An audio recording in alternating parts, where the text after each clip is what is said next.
This time I gotta get up onto that seat. Alright, sitting on top of the seat, just barely foot, away we go.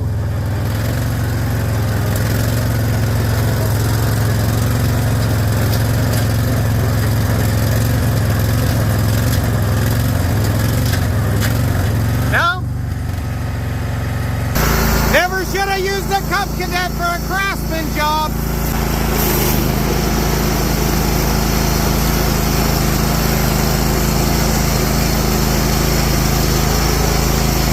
Fuel pump died. Engine has been eating oil. And we've rebuilt the carburetor 5 times. So we're going to change the engine with the Honda. Are you laughing about the poor little Honda? You realize that poor little Honda is a newer engine with more horsepower than that poor Kohler. So here we go, guys. In the off-road worlding here, what John isn't including is he likes to hit bumps and he likes to wheelie the machine. And every time his front end comes smashing down, that carburetor gets mad and it jams the float and does stupid things. And then I have to come running up when he shuts down the machine and tap on it with a random stick in order to get it from flooding the engine. But the problem is, because he's flooded the engine so many times, the cylinder is just gone in it, and now it eats oil. And then the fuel pump died, and so we've hit the point of, to heck with the dumb Kohler. We've got a generator Honda that came out of a generator where the stator side died or whatever. So we're going to swap that in. Now, one thing I want to point out is that on this setup, it is a flywheel-driven engine. So that pull has to come off, and we're going to have to see if we can make an adapter that goes from the Honda flywheel attachment to the drive shaft in the Cub Cadet. And somehow that's going to end up my project, even though it's your project. I don't like how this is going. My brand spanking new garage that I made in order to put the lift in, and it's your project that gets done first, and somehow I have to finish it. Yep. Yeah, that's right. Just covertly pet the cat as if you didn't cause problems. In John's defense, he is finishing out tearing down everything connected to this motor in order to get it out of here. On another episode of knowing when you've got way too much gas going through your carburetor, at some point he exploded the side out of his muffler. You break everything. Jethro, on the other hand, is over here taking inventory of the new engines that just came in. We've got a video coming up with that for an installation. And this showed up. They reached out to me several weeks ago. I didn't actually expect this to show up because the communication just dropped off. And all of a sudden it's here. They're producing a 212cc priced exactly the same as a Predator 212 and with free shipping through Amazon. So we're going to check this thing out and see just what it compares to. We've got Predator pistons and rods on hand along with Honda rods and pistons on hand so that we can figure out what this really actually is. But at this point, let's see. Everything is disconnected, right? You got the choke, you got the throttle, got the charging system. That is one thing we've got to monkey around and sort out, is that this is a rectifier system and the Honda is kind of a hidden rectifier system.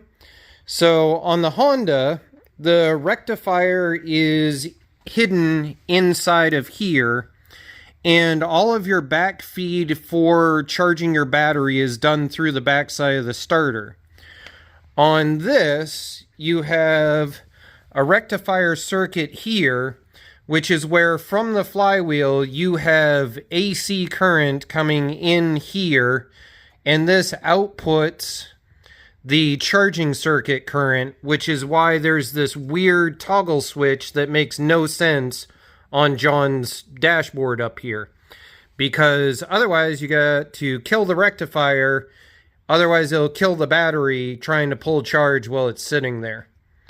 And now we got to get the drive shaft off. And if you've never done one of these, you have to be really careful. Inside of this hub is like 8 or 10 little blue rubber ball dowel things. I don't even know what you want to describe them as. But they're the same I cannot say that word today. Consistency as a bouncy ball out of one of those 25-cent coin machines. And they will go everywhere. And so John has been warned that I'm doing it. That way if somebody loses one, I know who to blame. Yeah, right? Jethro. Do you like that? You are not one for the camera. Yeah, I know.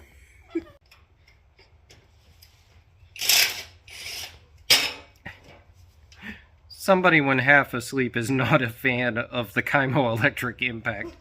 I don't know what it is about the noise it makes, but it jumps the snot out of Jethro.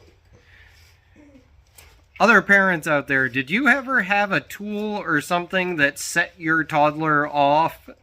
I don't remember what it was, but there used to be something that set John off too. But Jethro is not a fan of that Kaimo electric impact. John claims he got all the engine bolts out. So, here we go. Now, because of drag racing, John and I now have this overwhelming curiosity factor to find out what every engine weighs. So let's see what this one weighs. Mother! Lift with the back. There we go. We are at 91 pounds. Okay. Alright, make sure you say in the comments what you think this weighs out of the generator. So here we go. With starter and everything, it is 77.8 pounds. So John and I have been looking over our pile of parts, some Chinesium on the side, and trying to compile an idea to be able to put this adapter from the Kohler onto this Honda. Now, what we've come up with at this point is that those holes line up perfectly exactly across there using the style of cup that comes on a generator. Now, see, a regular pull start for a standalone has a cup like this.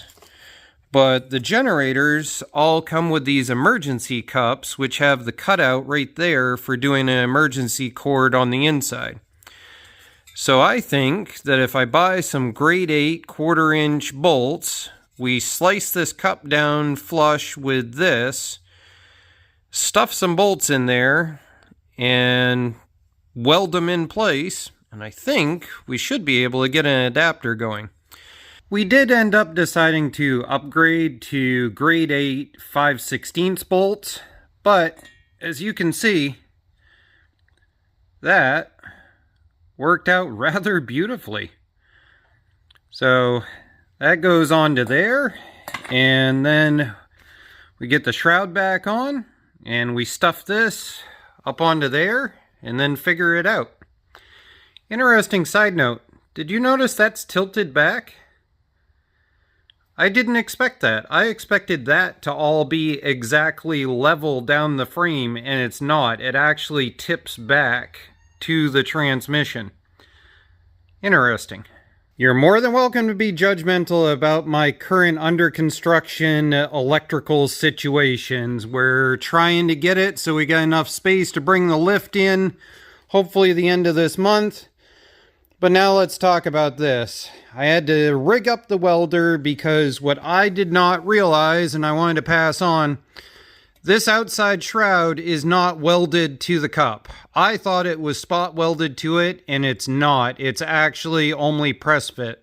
So what I had to do was weld it on this perimeter and then slap it back on here, tighten the bolts down. Everything seems fine. Up here, we've got a can of cheap primer. We sprayed down through all the bolt holes, went inside, had a cup of coffee. That way it can dry out. I see people do this all the time. They spray the bolt holes and then immediately try to remove the engine. Don't do that. Spray the bolt holes, come back a half an hour later and tip the engine sideways and then lift, and you'll have your marks right there. I just realized something I never would have expected. That and that share the same bolt pattern. They're just off by an inch. So if we look right here, we can see right there. We can see right there. We can see the slot right there lines up with that one. And we can see the slot right there lines up with that one.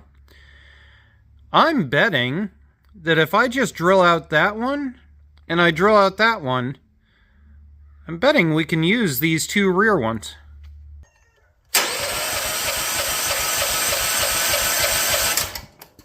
Maybe John is famous. He has a stunt double. Although the stunt double looks better, so maybe we need to go and have John be the stunt double and then you be the actress. Okay. Okay.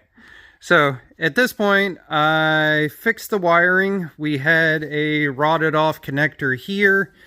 So in theory, we should be able to just fire it right up.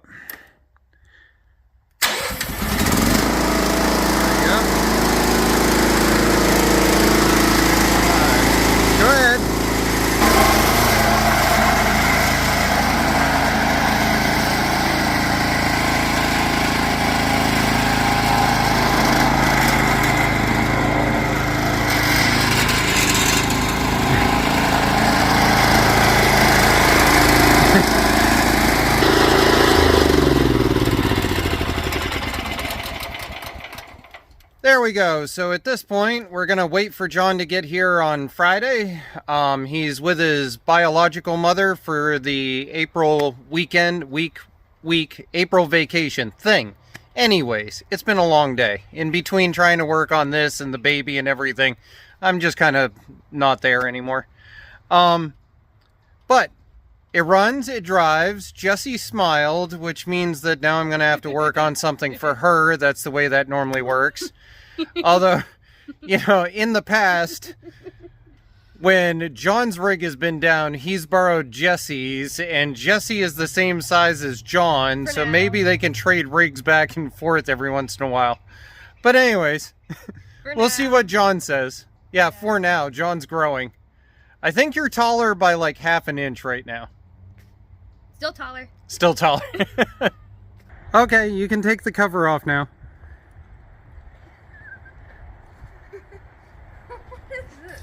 There, I finished it. Well, you were gone. Jessie helped me with driving it out here because I don't fit. I moved the seat back because you've grown since last year. What do you think? Do you think it looks good with the new engine? Yeah. Let's make sure you fit.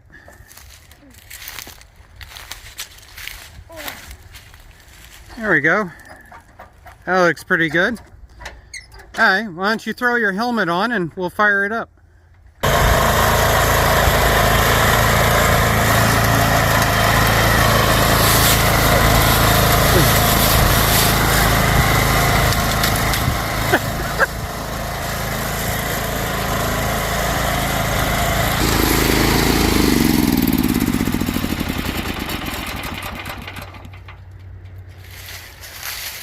So, on the learning experience side, the reason why you are stuck right now is because you got too far up on your side with an open diff in the rear.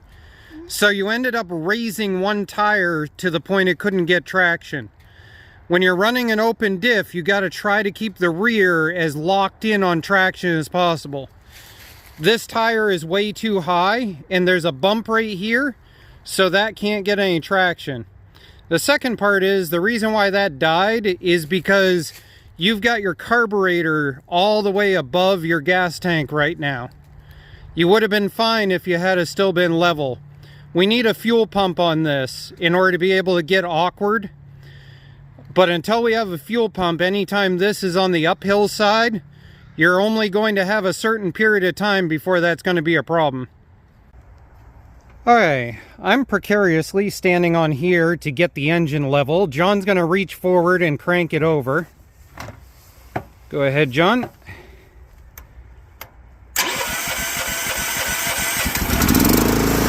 you go. Okay, so the moment I step off, you got to go forward and get it level. Okay? Off.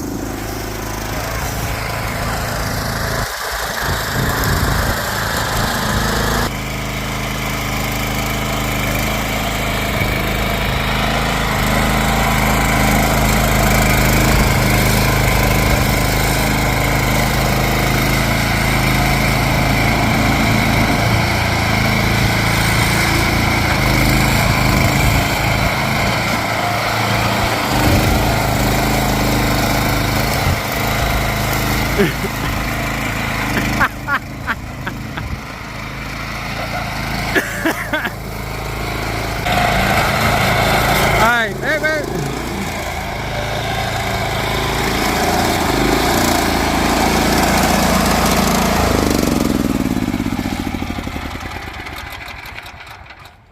Now remember to use your projecting voice. Now what do you think? Do you think that's pretty cool? Yeah. I think it actually goes better with the lighter engine.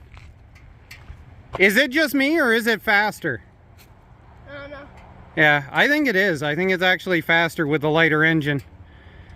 I think you're doing pretty good. I think your rear tires might be pumped up too much. I think that might be part of the problem. Oh yeah, that's way overinflated. I can't even squish it at all. Yeah, both of those are massively overinflated, which probably didn't help. You're only a little covered in mud. That makes it a good day, right? Yeah. Okay. Do you want to hit the other back trail just for the giggles of it? Yeah, sure. Okay. All right, you call it.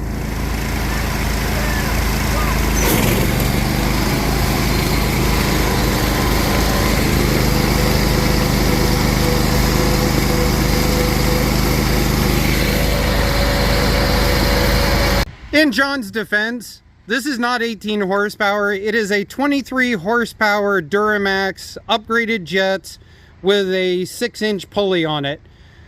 So it wasn't exactly a fair fight. He would have won if this was still stock.